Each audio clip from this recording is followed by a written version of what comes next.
In a faraway land called Uz lived a man named Job. He wasn't just any man. He was known as the most righteous person of his time. He loved God, did what was right, and stayed away from evil. Meet the man Job, walking through the fields with a smile. He always helped his servants, giving food to beggars and so on. Job was also very wealthy. He had 7 sons and 3 daughters, thousands of animals, and many servants. But what made Job truly special wasn't his riches, it was his faith. Every morning, Job would pray and offer sacrifices, just in case his children had done anything wrong without knowing. He often prayed, saying, Lord, please forgive my children if they have sinned in their hearts. I want to honor you in all things. And this was his regular practice.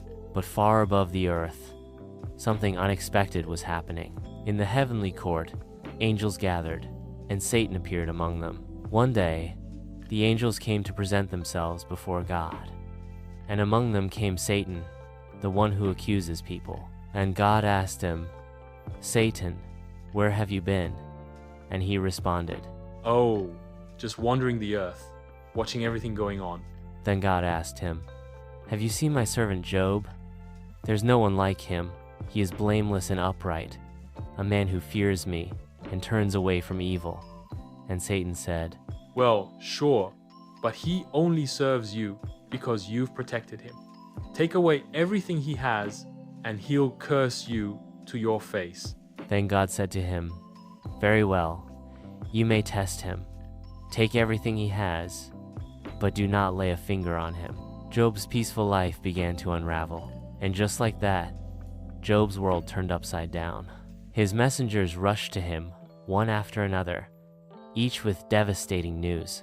The first messenger reported that the Sabaeans raided and stole Job's oxen and donkeys, and killed his servants. The second one reported that fire fell from the sky and burned up his sheep and shepherds. The third one reported that the Chaldeans attacked and took his camels. And the fourth one reported, gasping, Your children, they were feasting. A wind blew the house down. They're all gone. Job fell to the ground, heartbroken. Then he said, The Lord gave, and the Lord has taken away. Blessed be the name of the Lord. Even in grief, Job didn't blame God. He worshipped instead. It was once again in the realm of the heavens. God said to Satan, Have you noticed Job?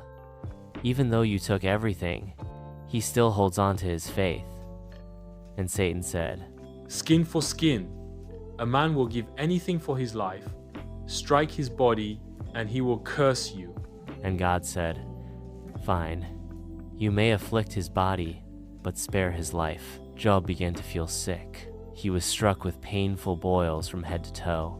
He sat in ashes, scraping his skin with a piece of broken pottery.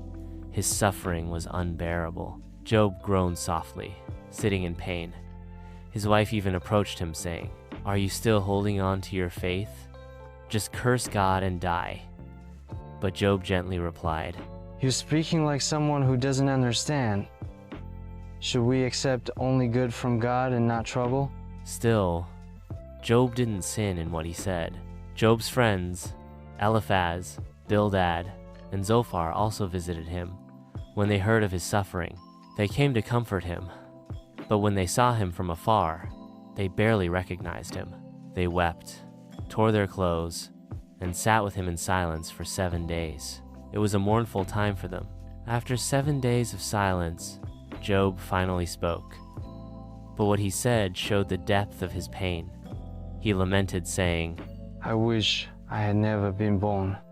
Why is life given to those who suffer? I have no peace, only fear and pain. Job wasn't angry at God. He was simply honest. Honest about his grief, his questions, and his confusion. And his friends were really troubled. Job looked up, teary-eyed, saying, Why, God? What did I do wrong? Job didn't know about the conversation between God and Satan. He didn't understand why he was suffering, but he stayed honest. He cried, he questioned, he wrestled with his pain, but he never gave up on talking to God. Job's sorrow continued to increase instead. The story of Job reminds us that even good people can suffer, that pain doesn't always mean punishment, and that God can handle our questions, our sadness, even our doubts. Sometimes, Job would just close his eyes and lie down quietly, though still hurting.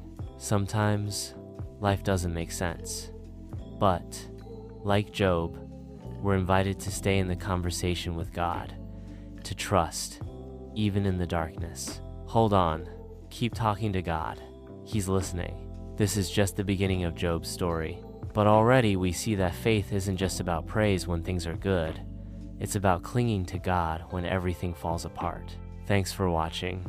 If Job's story moved you, take a moment to reflect. What does faith look like in your hardest times? You're not alone, and your questions are welcome here. Watch out for the part 2 of Job's story. Please subscribe, like, and share for more Bible stories. Bye for now.